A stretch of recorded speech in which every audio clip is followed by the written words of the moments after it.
ẹ kí pókú ọdún o ẹ kí pókú ọdún o Aminatu ló ń ṣọjọ́ ìbí ẹ kí pókú ọdún ẹ kí pókú ọdún o ẹ kí pókú ọdún o Abiola ló ń ṣọjọ́ ìbí ẹ kí pókú ọdún.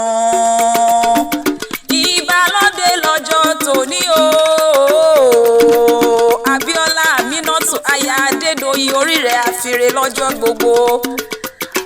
Aminatu mo bá ọ láyé mo pè ọ lórúkọ má máa bínú ebó kọ́ là ń pè ládéládé ó kọ́ là ń pè lóyè lóyè ó kọ́ là ń pè lédùmarè ọba dání wáyé.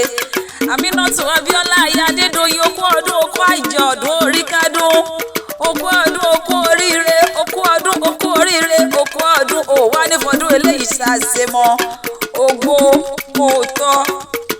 Aya Adedoyin màmá Adéṣẹwà màmá Fọlámi ó ti sọdún èyí o ọ̀pọ̀lọpọ̀ ọdún ló tún ṣe lókè pẹ̀ lágbára Elédùmarè ọba tó dá ní sáyé.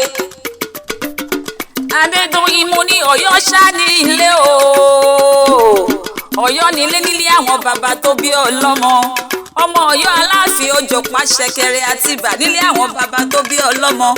Ẹ̀yin lẹ ń polówó gbogbo owó nílé bàbá rẹ ẹ̀yin náà lẹ ń pè wọ̀fà kó da tọwọ́ ẹ̀ sílẹ̀ kó bá lè dogun kó dogun ó bá lè dìjà kó dìjà ó bá lè dèrè kó dèrè kọ́ba aládé lè róhùn jẹ ni.